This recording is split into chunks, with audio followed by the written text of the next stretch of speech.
A billionaire gets a call that changes his life forever. Before we begin, drop a comment below with the city you're watching from. Sit back, relax, and enjoy this emotional story. At 2 in the morning, Marcus Whitmore sat alone in his penthouse office, 73 stories above the sleeping city. The billionaire tech CEO stared at spreadsheets he didn't really see, nursing his third scotch of the night. At 58 years old, he'd built a $4 billion empire. He had everything money could buy, and he'd never felt more empty. Then his phone rang. Unknown number. Marcus almost didn't answer, but something made him pick up. Maybe it was the lateness of the hour. Maybe it was the loneliness. Or maybe, somewhere deep in his soul, he knew this call would change everything. Hello. The voice on the other end was trembling, barely above a whisper. Marcus. It's me. 2 words. That's all it took. Marcus's hand froze halfway to his glass. His entire body went rigid. He knew that voice. God help him, even after 23 years, he knew that voice like he knew his own heartbeat. I don't have much time, she continued, and he could hear her struggling to breathe. There's something you need to know about Emma. Sarah Bennett, his college sweetheart, the woman who'd vanished from his life without explanation the week before graduation. The one who'd left nothing but a handwritten note saying, I'm sorry. This is for the best. Please don't look for me. The love of his life who'd haunted him for over 2 decades. Sarah, Marcus's voice cracked. Where have you been? What? I'm so sorry. She was crying now, her words tumbling out in desperate bursts. Marcus, I'm calling from St. Catherine's Hospital in Boston. I have stage 4 cancer. The doctors say I have maybe 2 weeks. And I can't leave this world without you knowing the truth. Marcus stood up, his chair crashing backward. His heart hammered against his ribs. She's yours, Marcus. She's 22 now, and she's been looking for you. The world stopped. The numbers on his computer screen blurred. The skyline outside his window seemed to tilt. Marcus Whitmore, who'd negotiated billion-dollar deals without flinching, who'd faced down hostile takeovers and market crashes with ice in his veins, couldn't breathe. What did you say? He whispered. We have a daughter, Sarah said, her voice breaking completely. Her name is Emma. I was pregnant when I left you. I never told you. I thought, God, Marcus, I thought I was doing the right thing. You were just starting your company, working 3 jobs, drowning in debt and student loans. You had these big dreams, this fire in your eyes about changing the world. And I couldn't be the person who trapped you. So I disappeared. Marcus sank against his desk, legs weak. A daughter. He had a daughter, 22 years old. A full-grown woman he'd never met, never held, never knew existed. You took that from me? The words came out raw, anguished. Sarah, you took 22 years. I know, and I'm so sorry. I've been sorry every single day. But Marcus, she needs you now. She found out the truth 3 months ago when I got sick. She found old letters, photos with your name on them. I told her you died before she was born. I lied to her, Marcus. I lied to protect my own cowardice. And now she's furious with me. But she wants to meet you. She needs to meet you. Before I... Her voice dissolved into sobs. Before it's too late. Marcus closed his eyes, and a single tear rolled down his cheek. For 3 decades, he'd built walls around his heart. He'd married twice, divorced twice, convinced himself he didn't need love or family. He'd told himself that success was enough, that achievement could fill the void Sarah left behind. He'd been lying to himself all along. Where are you? He asked, his voice steady now, focused. What room? Room 412. But Marcus, she doesn't know I'm calling you. She might not want to see you. She's been hurt by this secret her whole life. I needed you to know she exists, that you have someone in this world, that you're not alone. The line went quiet except for Sarah's labored breathing. Marcus Whitmore looked around his massive office, the awards on the walls, the magazine covers with his face, the empty desk where a family photo should have been. He'd sacrificed everything for this. And in one phone call, He realized he'd sacrificed the only things that actually mattered. "I'm coming," he said firmly. "I'm coming right now." Marcus hung up the phone and stood frozen in his penthouse, the weight of 22 lost years crashing down on him all at once. To understand what this moment meant, you need to know who Marcus Whitmore had become. And more importantly, who he'd been before ambition consumed everything. He'd built his tech empire from absolutely nothing. A kid from a broken home in Detroit who coded his first software program on a library computer because he couldn't afford his own. He'd worked his way through college on scholarships and 3 part-time jobs, sleeping 4 hours a night, living on ramen and black coffee. By 30, he'd launched his first startup. By 40, he was worth $500 million. By 50, he'd become one of the most successful tech CEOs in the world. For $1 billion, featured on magazine covers, invited to speak at conferences around the globe. His penthouse alone was worth $30 million. Floor-to-ceiling windows overlooking the city. Original artwork on the walls. A wine collection that could fund a small country. Everything was pristine, perfect, expensive, and completely, utterly empty. Marcus lived alone. He'd been married twice. The first marriage lasted 3 years before his wife told him she felt like a stranger living with a workaholic ghost. The second lasted even less. No children from either marriage. He'd convinced himself he didn't want kids anyway.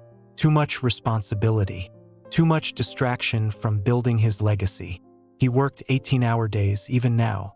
Even at 58, when most men his age were thinking about retirement and grandchildren, Marcus was still chasing the next deal, the next acquisition, the next achievement that might finally make him feel something.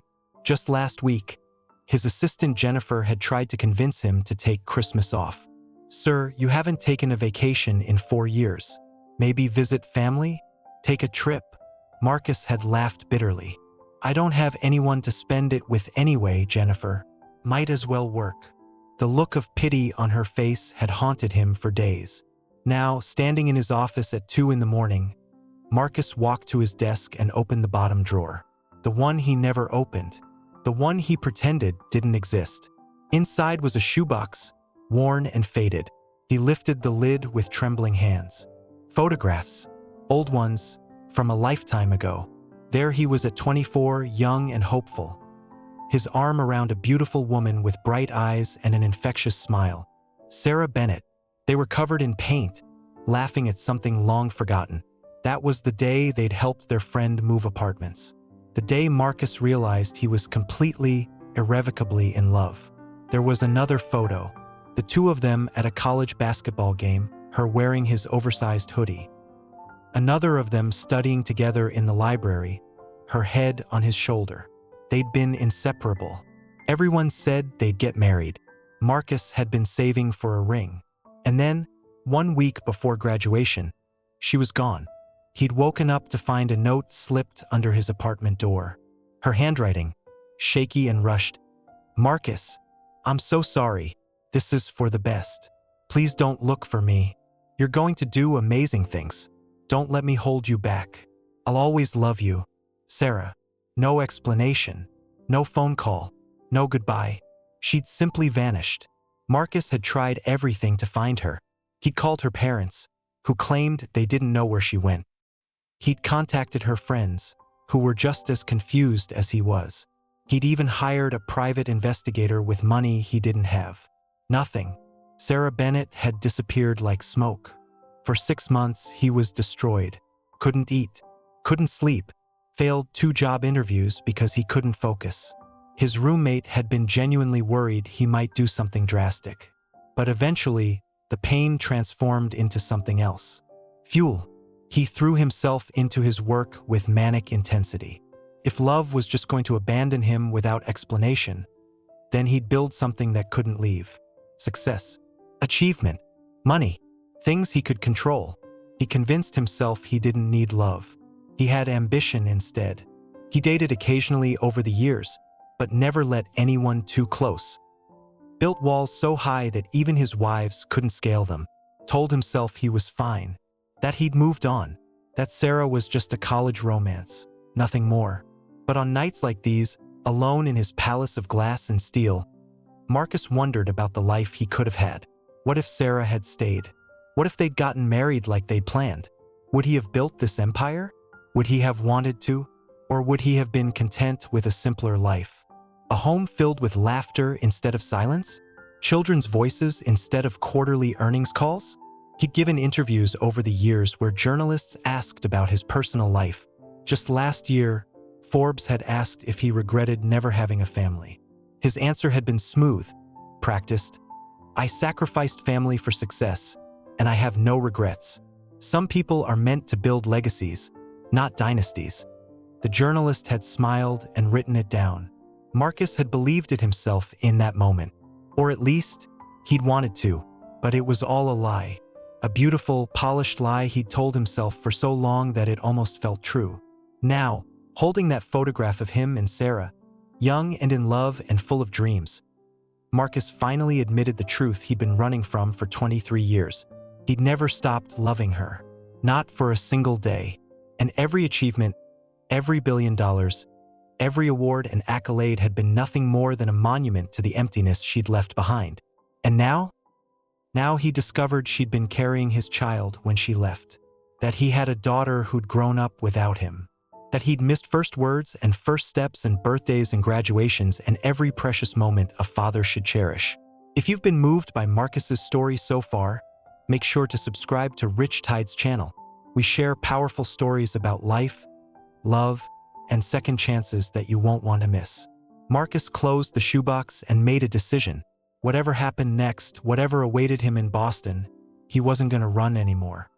He wasn't going to hide behind work or money or the comfortable lie that he was fine alone.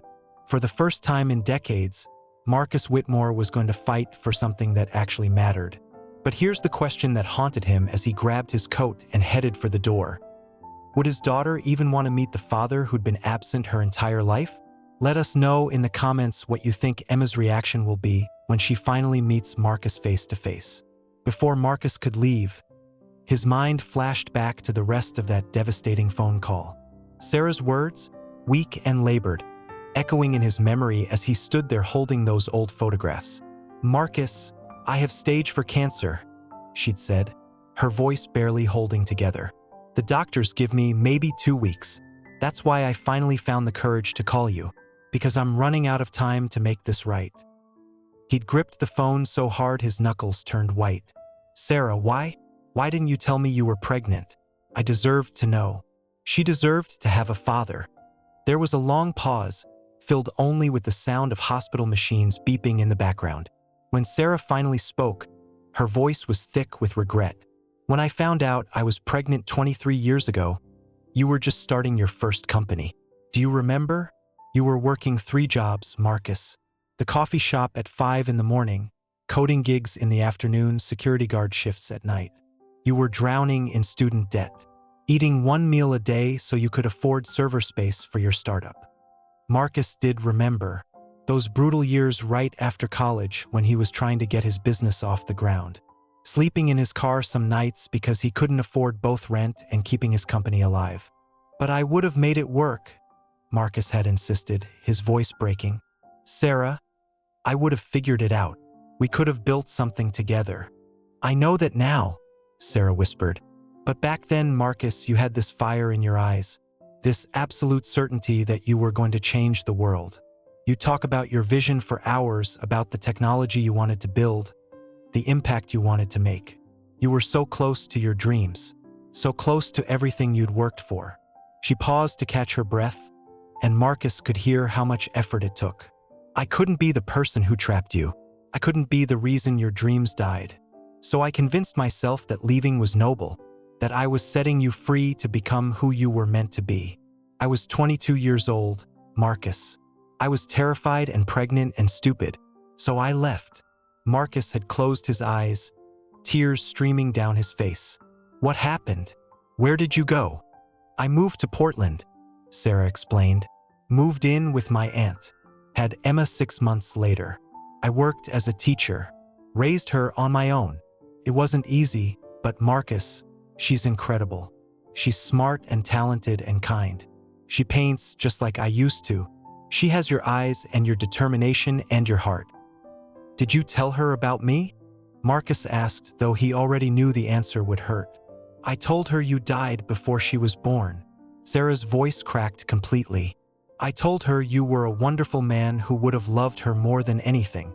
I made you into a saint, Marcus, because it was easier than explaining why I'd kept you away. I'm so sorry. I was young and scared and stupid, and I made the worst decision of my life. Marcus had wanted to be angry. He'd wanted to rage at her for stealing 22 years he could never get back. But all he felt was a crushing sadness for all of them. For Sarah, dying with this weight on her conscience. For Emma, growing up believing her father was dead. For himself, building an empire while his daughter grew up without him. How did she find out? He'd asked quietly. 3 months ago, when I got the diagnosis and started getting my affairs in order, Emma found a box under my bed. Old letters, photos, your name on everything. She confronted me, and I couldn't lie anymore. I was too weak, too sick, too tired of carrying the secret. So I told her everything. And she's angry. She's devastated, Marcus. Her whole life was a lie. The father she thought was dead has been alive this whole time. She's angry at me for lying. Angry at you for, well, for not somehow knowing. For building this successful life while we struggled. I know it's not rational, but grief and anger rarely are. Marcus's heart had shattered into 1,000 pieces. Does she want to meet me? She does, Sarah said. She's been researching you online, reading every interview, every article. She's hurt and confused and scared. But yes, she wants to meet you. She needs to meet you before Her voice faltered. Before it's too late. Before she loses both of us. Where are you? Marcus had demanded, already moving toward his desk to find paper, to write down the information. St. Catherine's Hospital in Boston, room 412. Sarah paused, then added carefully, but Marcus, she doesn't know I'm calling you. She might not be ready. She might reject you. This secret has hurt her deeply her whole life. The idea of her father, of what might have been, it's haunted her. Meeting you might bring up things she's not prepared to face. I don't care, Marcus said firmly. I'm coming. Right now. Tonight. Marcus, I'm so sorry. For everything. For the life we could have had. For the father you should have been. For the time I stole from both of you. We'll talk about this when I get there, Marcus had said, his voice thick with emotion. Just hold on, Sarah. Please, hold on. Now, standing in his office after hanging up, Marcus stared out at the city lights below. 73 stories up, he'd always felt like a king surveying his kingdom. Tonight, he just felt small, lost, like he'd spent 3 decades climbing the wrong mountain. The door to his office opened. Jennifer, his assistant, walked in carrying a folder. She'd stayed late again, worried about him working himself to death. But when she saw his face, tear-streaked and raw, she froze. Mr. Whitmore? Are you all right? Marcus turned to her, and for the first time in the 15 years she'd worked for him, he let her see him completely vulnerable. Cancel everything, he said, his voice steady despite the tears. The board meeting tomorrow, the conference call with Tokyo, the lunch with investors, all of it. Cancel everything. Jennifer's eyes widened. Sir, the board meeting is critical. They're voting on the merger. I'm going to Boston, right now. Boston? Sir, what's happening? Marcus looked at her. This woman who'd seen him at his best and worst, who'd watched him work through holidays and anniversaries and every moment a normal person would have spent with family. I have a daughter, Jennifer. His voice broke on the word. I have a 22-year-old daughter I never knew existed, and I've missed every single moment of her life. Her first words, her first steps, her first day of school, birthdays and Christmases and every milestone a father should cherish. I've missed all of it. Jennifer's hand flew to her mouth. Her mother, the woman I loved more than anything, is dying. She has 2 weeks, maybe less. And my daughter, this young woman I've never met, might not even want to see me. She might hate me, but I have to try, because nothing else matters. Not the merger, not the board, not any of this. He gestured around his opulent office. None of this means anything if I don't have someone to share it with. Oh my God, Jennifer whispered. What do you need? My private jet. Get it ready. I'm leaving within the hour. Consider it done. Marcus grabbed his coat, then paused. He looked around his office one more time. The awards, the framed magazine covers, the evidence of a life spent chasing success instead of meaning. Jennifer, I've been doing this all wrong, he said quietly. I thought building an empire would fill the emptiness. But you can't buy your way out of loneliness. You can't acquire happiness in a merger. And you can't measure what really matters in quarterly earnings. He headed for the door, then stopped and looked back at his assistant. If the board has a problem with me leaving, tell them I quit. Tell them I finally figured out what's actually worth fighting for. And with that, Marcus Whitmore walked out of his office, leaving behind 3 decades of carefully constructed ambition, and stepped into the terrifying unknown of trying to become the father he should have been all along. Marcus's private jet touched down in Boston at 6 in the morning. He hadn't slept, hadn't even tried. The entire flight, he'd sat in the leather seat staring at that old photograph of him and Sarah, trying to imagine the daughter he'd never met. What did she look like? Did she have Sarah's smile? His stubborn streak? What were her dreams, her fears, her favorite things? For the first time in decades, Marcus Whitmore looked imperfect. His expensive suit was wrinkled. His hair, usually perfectly styled, was disheveled. His eyes were red-rimmed from crying and exhaustion. He'd built his reputation on being untouchable, unshakable. Now he was coming apart at the seams. The car ride to St. Catherine's Hospital felt like an eternity. Every red light, every slow driver, every second of delay felt like torture. What if he was too late? What if Sarah had already passed? What if Emma refused to see him? When he finally arrived, Marcus practically ran through the hospital corridors. 4th floor, room 412. He found it and stopped outside the door, his hand trembling as he reached for the handle. This was it. Beyond this door was his daughter, a whole person he'd helped create but never known. 22 years of her life had happened without him, and he was about to meet her for the first time. What do you say to a child you never knew existed? How do you make up for 2 decades in a single moment? Marcus took a deep breath and quietly pushed open the door. The room was dim, lit only by the early morning light filtering through the blinds. Sarah lay in the hospital bed, asleep, her face pale and drawn. The machines around her beeped steadily, marking time that was running out. And next to the bed, in an uncomfortable plastic chair, sat a young woman, Emma Bennett. She had headphones on and was sketching in a notebook, her hand moving across the page with focused intensity. She was beautiful, dark hair pulled back in a messy bun, wearing jeans and an oversized cardigan. But it was her eyes that stopped Marcus's heart. When she glanced up at the sound of the door opening, he saw his own eyes staring back at him. The same shade of green, the same intensity, the same way of looking at the world like she was trying to solve a puzzle. Emma's hand froze mid-sketch. She pulled off her headphones slowly, her expression shifting from surprise to recognition. She'd clearly seen photos of him online. She knew exactly who was standing in her mother's hospital room. For a moment, neither of them spoke. Marcus took in every detail of this daughter he'd never known. The paint stains on her fingers, the tired circles under her eyes from nights spent at her mother's bedside, the guarded, wounded look of someone who'd been lied to her entire life. Then Emma's face hardened into something cold and distant. "You need to leave." The words hit Marcus like a physical blow, but he'd expected them. Of course she was angry. Of course she didn't want him here. "Emma, I'm Marcus," he started, his voice gentle. "I just found out about you last night. I swear I didn't know you existed. Your mother never told me." "Oh, I know." Emma cut him off, her voice sharp and bitter. She stood up, her notebook falling to the floor.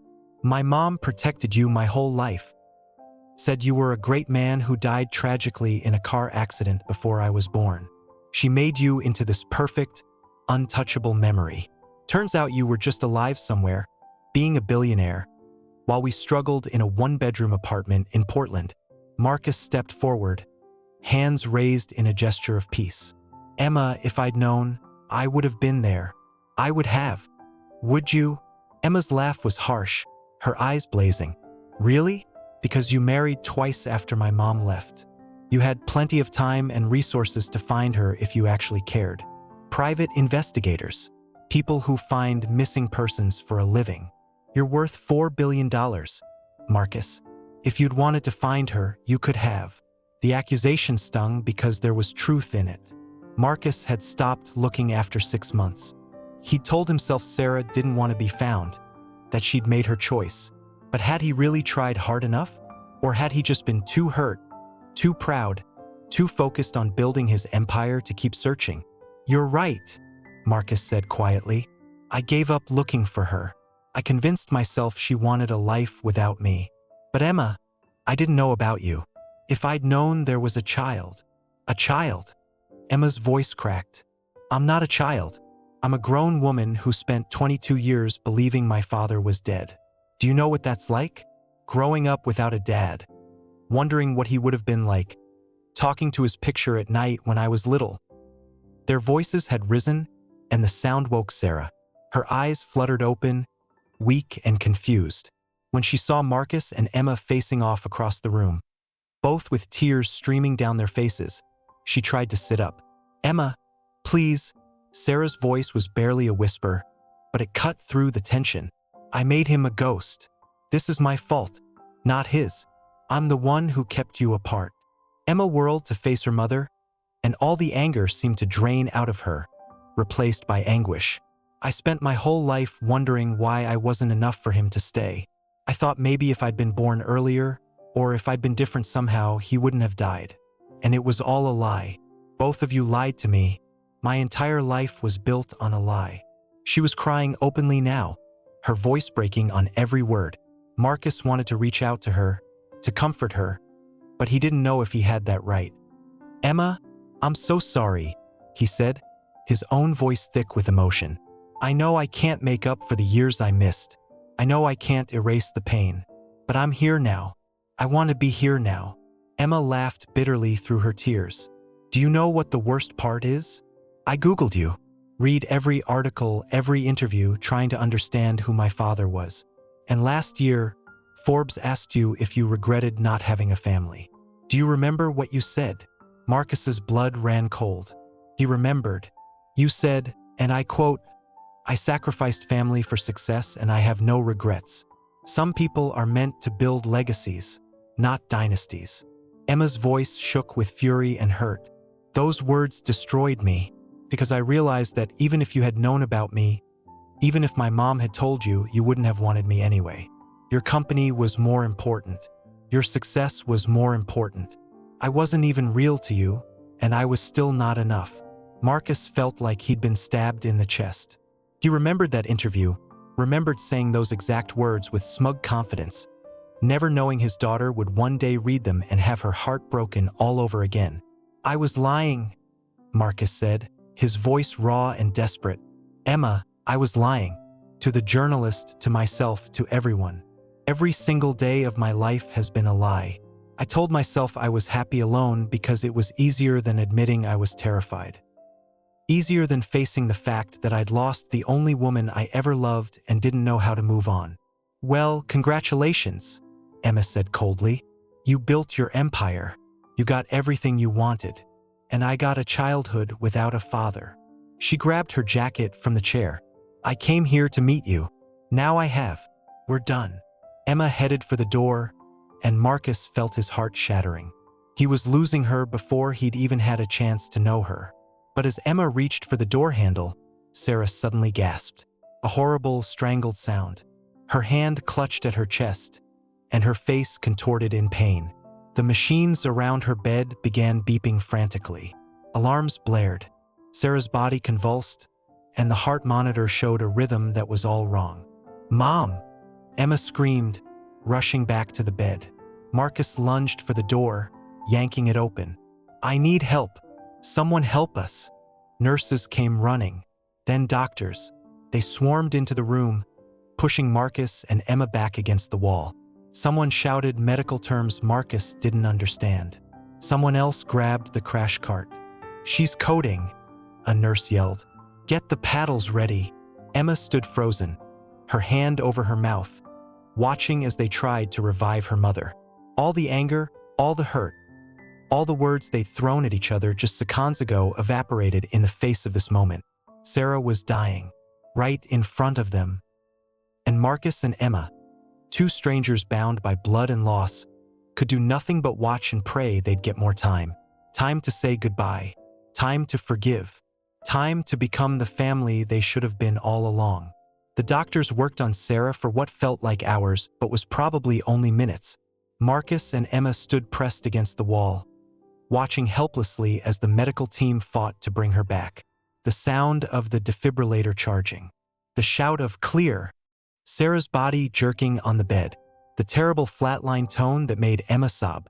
Then finally, mercifully, the heart monitor found a rhythm again. Weak, but steady. "We've got her stabilized," the lead doctor announced, but his face was grim. "But barely. She's unconscious. We need to run more tests, adjust her medications. You two should wait outside." They were ushered out into the sterile waiting room. Just Marcus and Emma, sitting in uncomfortable plastic chairs, the fluorescent lights humming overhead. The anger that had filled the hospital room minutes ago felt distant now, replaced by something heavier. Fear. Regret. The sudden, terrifying awareness of how little time they might have left. For several minutes, neither of them spoke. They just sat there in awkward silence. Two strangers who shared DNA and grief and nothing else. Marcus wanted to say something, anything, but every word felt wrong. Then Emma broke. Her shoulders started shaking. She buried her face in her hands, and a sound came out of her that was pure anguish. All the strength, all the anger, all the walls she'd built up came crashing down. "I can't lose her," Emma gasped between sobs. "I can't. She's all I have. Even if she lied to me, even if I'm furious with her, she's my whole world. She's always been my whole world." Marcus's instinct was to reach out, to comfort her, but he wasn't sure if she'd accept it. So instead, he spoke softly. "Tell me about her. Tell me about your life together. Please, Emma. I've missed everything. Let me know her through your eyes." Emma wiped her tears with the sleeve of her cardigan. She was quiet for a moment, then she started talking. Slowly at first, then faster, like a dam breaking. She worked as a teacher. 3rd grade. She loved those kids like they were her own. We lived in a small apartment in Portland, nothing fancy, but she made it feel like home. There were always paintings on the walls, hers and mine. She taught me to paint when I was 5. Said that art was how we make sense of a world that doesn't always make sense. A small smile crept onto Emma's face through the tears. She used to dance in the kitchen while making dinner. Terrible dancing, completely offbeat, but she didn't care. She'd grab my hands and spin me around, and we'd laugh until we couldn't breathe. Marcus listened, his heart breaking with every word. These were the moments he'd missed. The ordinary, beautiful moments that make up a life. "We took road trips every summer," Emma continued. "Couldn't afford fancy vacations, so we'd just drive up the coast, stopping at every weird roadside attraction. The world's largest ball of twine. A museum dedicated to salt and pepper shakers. She'd take pictures of everything and make up stories about the people who lived there." Emma's voice cracked. She never dated anyone seriously. I asked her once when I was a teenager why she never got married, why it was always just us. She got this distant look in her eyes and said, "I already had my great love story, sweetheart. Some people only get one." Marcus felt tears streaming down his own face now. Sarah had said that. Even after 22 years, even after everything, she'd still considered him her great love. "She gave me everything," Emma whispered. "Every opportunity she never had. She worked 2 jobs to pay for my art classes. Stayed up late helping me with homework even though she'd been on her feet all day. Never complained, never made me feel like a burden. And I've been so angry at her for 3 months. So angry that I could barely look at her some days." Emma turned to Marcus, her face raw with emotion. What if I never get to tell her I forgive her? What if those machines start beeping again and she's gone? And the last real conversation we had was me screaming at her about the lies. Marcus understood that fear intimately. The regret of words unsaid, of time taken for granted. She knows, Marcus said gently. Trust me. She knows you love her. And she knows you're angry because the love is so big that the betrayal hurt that much more. Emma looked at him, really looked at him for the first time. Not with anger or judgment, but with curiosity. Tell me about you and her. Before me, before everything fell apart. Marcus reached into his jacket pocket and pulled out the worn photograph he'd been carrying. He handed it to Emma with trembling hands. This was taken when we were 24. We'd spent the day helping our friend move apartments. Your mom got paint all over herself somehow, and I couldn't stop laughing. That was the day I knew I'd love her forever. I just didn't know she was carrying you. Emma stared at the photo, her mother, young and vibrant, covered in paint, laughing at something outside the frame. And Marcus, looking at Sarah like she was his entire world. You really loved her, Emma said softly. It wasn't a question. I never stopped, Marcus admitted. I built an empire on loneliness, Emma. Every achievement, every $1 billion, every award and magazine cover felt hollow because I had no one to share it with. I'd stand on stage accepting accolades, and all I could think about was how empty the applause sounded. He looked down at his hands, these hands that had signed billion-dollar deals but never held his daughter. I convinced myself I was too broken for love after your mom left. Told myself I was fine alone. But the truth is, I was just scared. Scared that no one would ever make me feel the way she did. Scared of being vulnerable again. So I hid behind work and money and success. I married twice, but I never let either of them close enough to hurt me.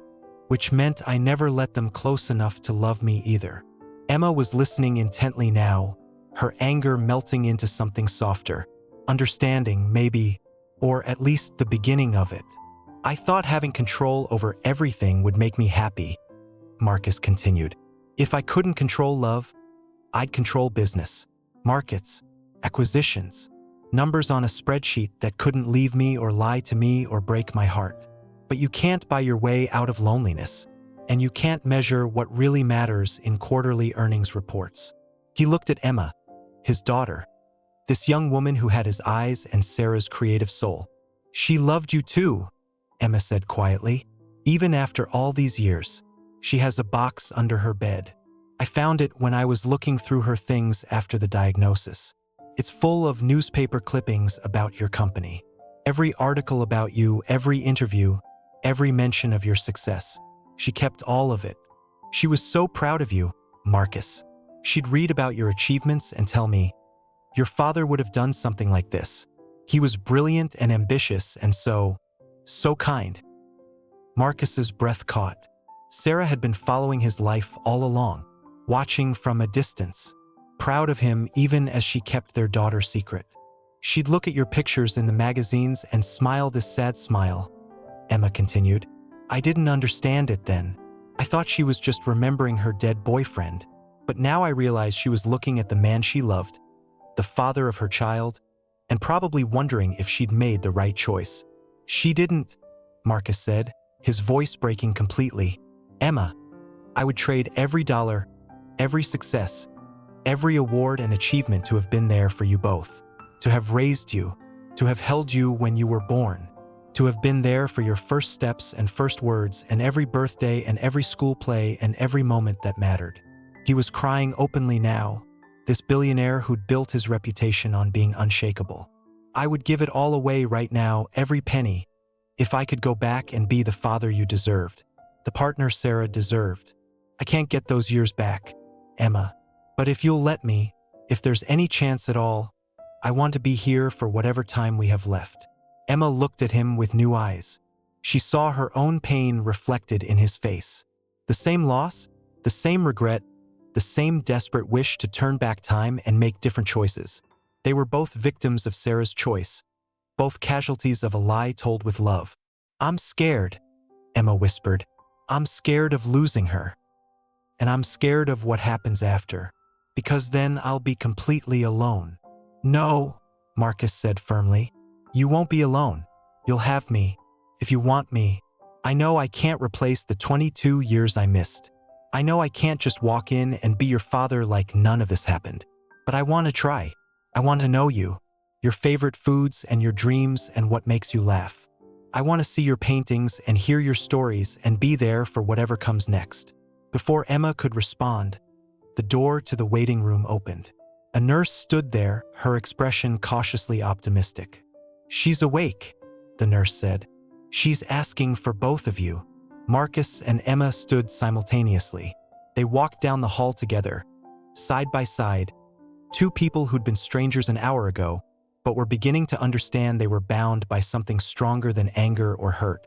When they entered the hospital room, Sarah was propped up slightly, her face pale but conscious. Her eyes moved between Marcus and Emma, taking in the sight of them together. A tear rolled down her cheek. The doctor spoke quietly. I'm not going to sugarcoat this. We've stabilized her for now, but her body is shutting down. We're looking at days, not weeks. Maybe 72 hours if we're lucky. I'm so sorry. The words hung in the air like a death sentence. Sarah had maybe 3 days left. But Sarah wasn't looking at the doctor. She was looking at Marcus and Emma, standing together at her bedside. And despite everything, despite the pain and the machines and the knowledge that she was dying, Sarah smiled. There's my family, she whispered, her voice weak but filled with something like peace. Finally, my family together. And in that moment, in that hospital room that smelled of antiseptic and grief, 3 broken people who'd spent 22 years apart finally became what they were always meant to be. Family, imperfect and scarred and running out of time, but a family nonetheless. Marcus never left the hospital. For 72 hours straight, he stayed by Sarah's bedside, leaving only to get coffee or stretch his legs in the hallway. He'd canceled everything back home. The board meeting, the merger negotiations. The life he'd spent 3 decades building suddenly felt like it belonged to someone else. Jennifer had called twice, worried. Marcus told her simply, I'm exactly where I need to be. Emma stayed too. She and Marcus fell into a rhythm, taking turns sitting with Sarah, spelling each other so the other could rest in the uncomfortable waiting room chairs. But mostly they talked. For 3 days, they shared a lifetime of stories, filling in the gaps of 22 years. Sarah would drift in and out of consciousness, and during her lucid moments, she'd listen to them with a peaceful smile on her face. Hearing her daughter and the man she'd always loved finally getting to know each other seemed to ease something in her, like a weight she'd carried for decades was finally lifting. Emma told Marcus everything, about her first word, which had been mama, spoken at 10 months old in their tiny apartment kitchen, about how she'd taken her first steps trying to reach a paintbrush Sarah had left on the coffee table. Even then, I was drawn to art, Emma said with a sad smile.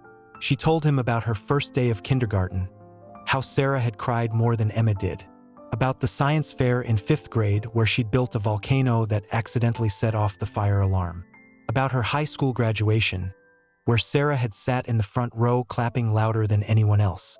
She was at every school play, every art show, every parent-teacher conference, Emma said. I never felt like I was missing anything because she loved me enough for 2 parents. But God, Marcus, I wish you'd been there too. Marcus listened to every word, memorizing details of a life he should have lived. Each story was a gift and a knife to the heart. All these moments, these precious, irreplaceable moments, had happened without him. But he shared too. Emma asked questions about his life, and for the first time, Marcus talked about more than just his business success. He told her about growing up poor in Detroit, about his dreams of using technology to make people's lives better, about the fear he carried that he'd never be good enough. I pushed everyone away, Marcus admitted.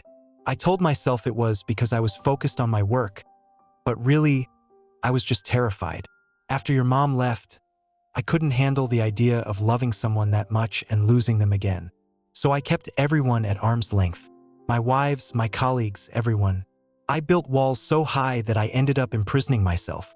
Emma listened, and slowly, she began to see him not as the billionaire who'd missed her childhood, but as a broken man who'd lost his way. They were more alike than she'd realized. Both of them had spent years building defenses, convinced they were protecting themselves, when really they were just lonely. On the third day, Sarah had her last period of true consciousness. The doctors had warned them it was coming. Her body was shutting down, organ by organ. It was only a matter of hours now. Sarah opened her eyes that morning, and for the first time in days, they were clear, focused. She looked at Marcus and Emma sitting on either side of her bed, and she smiled that beautiful smile Marcus remembered from their college days. "Come here," Sarah whispered, her voice barely audible. "Both of you, please." Marcus and Emma moved closer. Sarah reached out her hands, one to each of them. Marcus took her left hand, Emma her right. The three of them connected in a circle, a family complete for the first and last time. "Emma, sweetheart," Sarah said, tears streaming down her pale face. "I'm so sorry I took him from you. I thought I was protecting everyone. I thought I was being noble, setting Marcus free to chase his dreams. But I was just scared. Scared of being a burden. Scared of not being enough. I robbed you of your father, and I can never make that right." "Mom," Emma's voice broke. "Let me finish, baby. Please." Sarah squeezed her hand weakly. "You were the best thing I ever did. Every moment with you was a gift. I just wish I'd been brave enough to let you have everything you deserved. Including him." She turned to Marcus, her eyes full of a love that had never dimmed. "You would have been a wonderful father, Marcus. I know that now. I always knew it, actually. That's why it scared me so much. Because I knew if I told you, you'd drop everything for us. You'd sacrifice your dreams, and eventually, you'd resent me for it. But I was wrong to make that choice for you. I stole fatherhood from you, and I'm so sorry."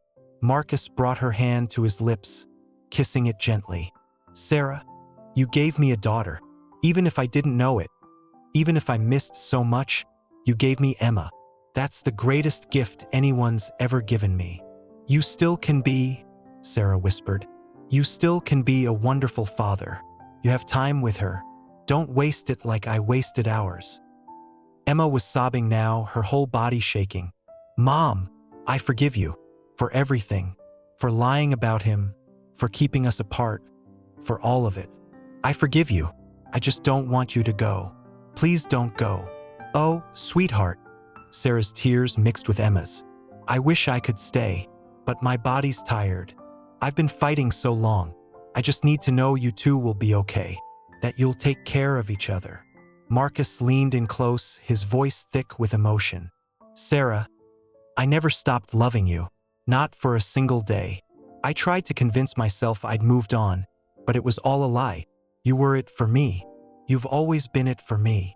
Sarah smiled through her tears. "I know. I felt the same way.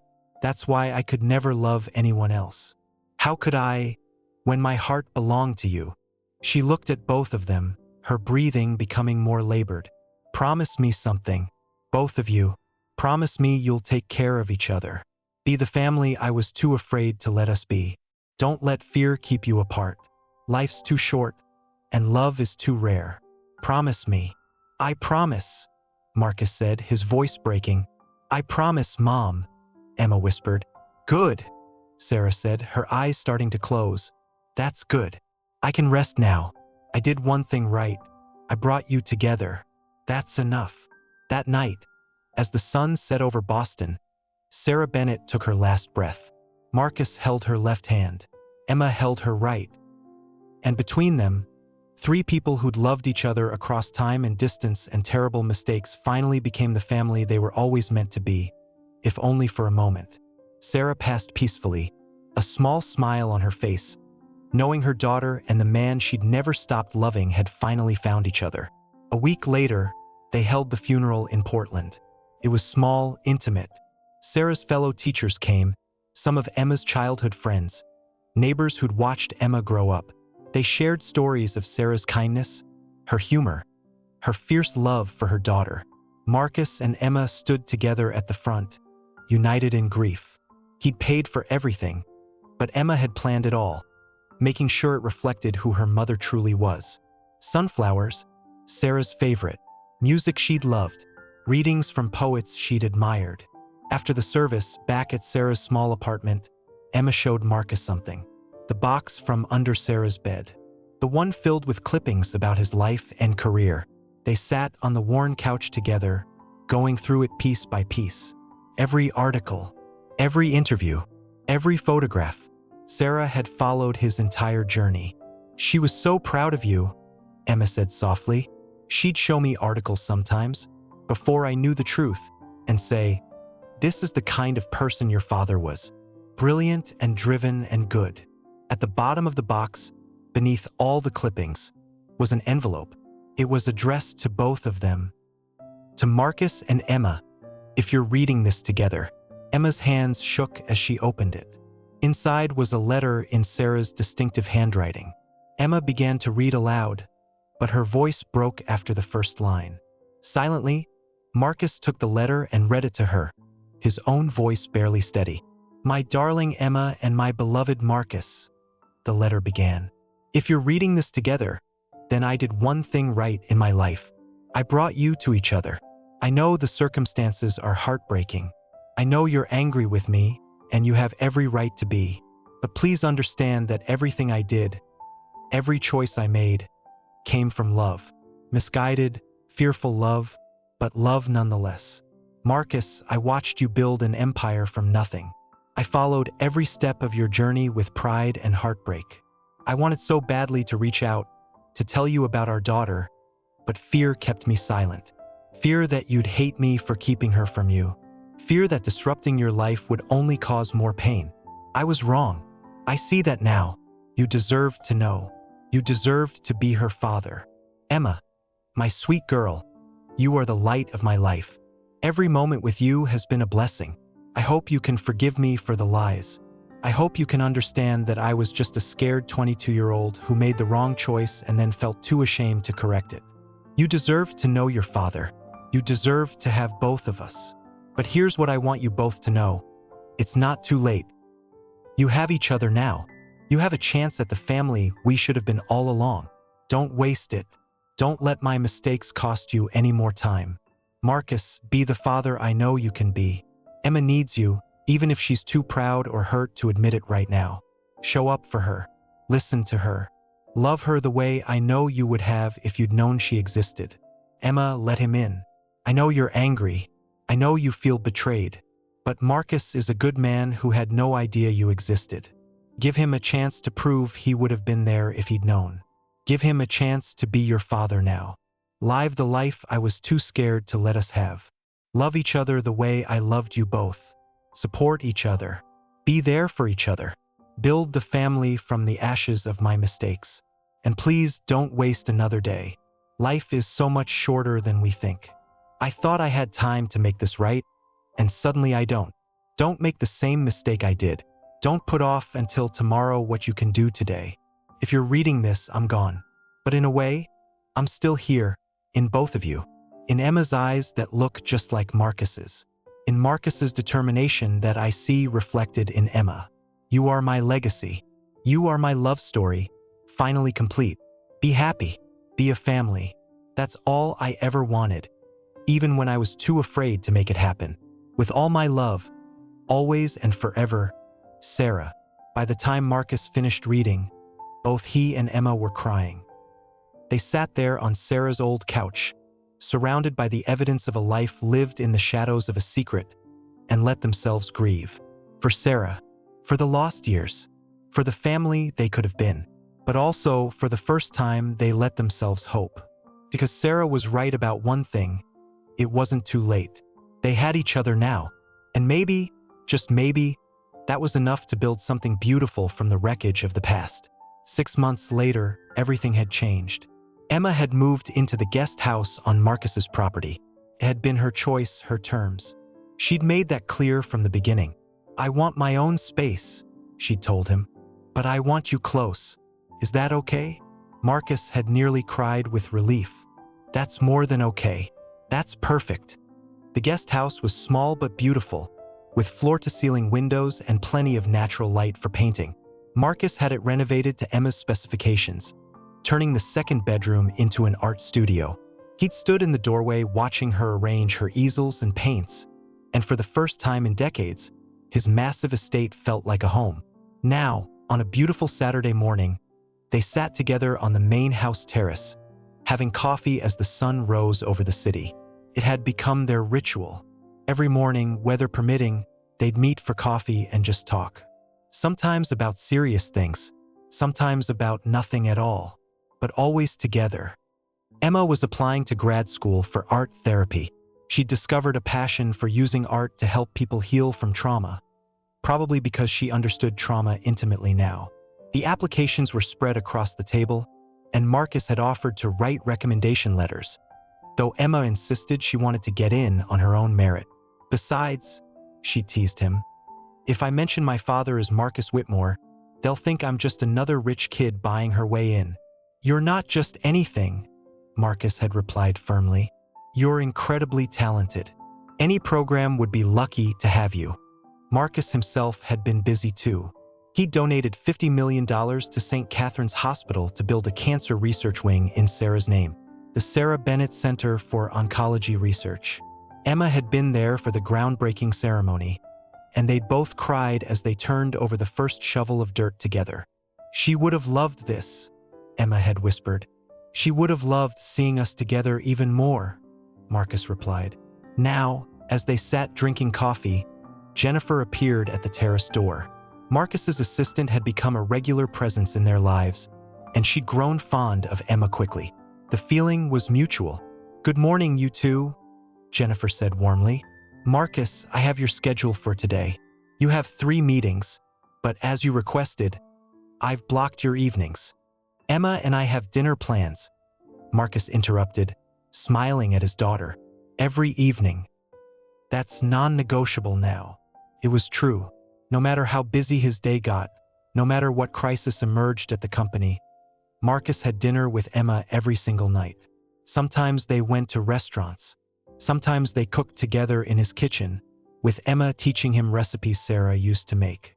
Sometimes they just ordered pizza and watched movies. But they were always together, making up for lost time one meal at a time. Jennifer smiled knowingly. I'll make sure no one disturbs you.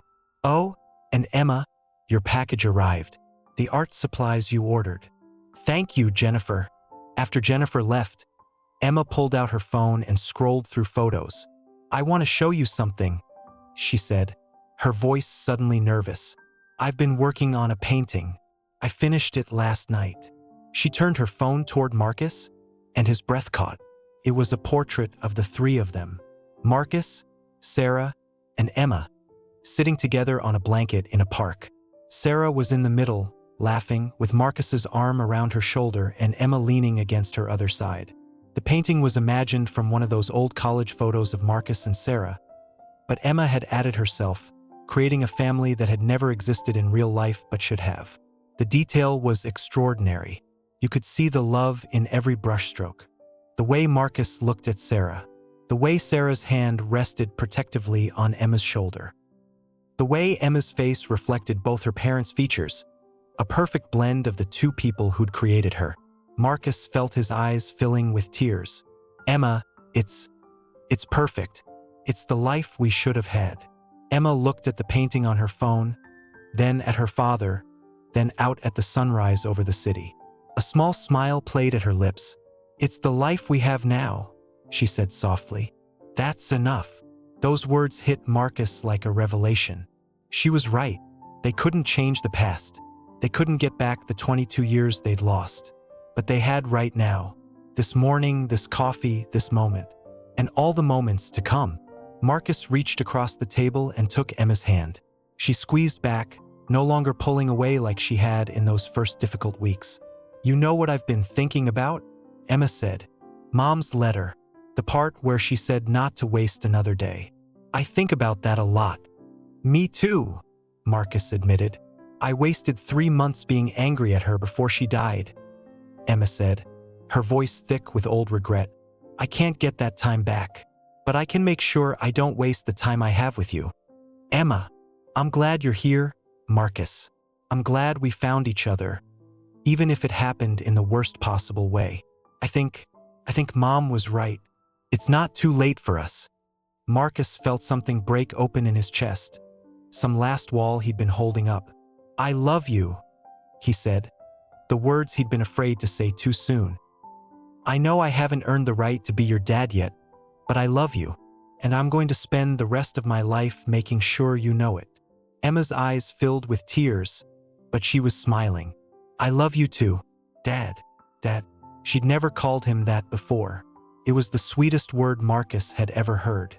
They both stood, and Emma walked around the table.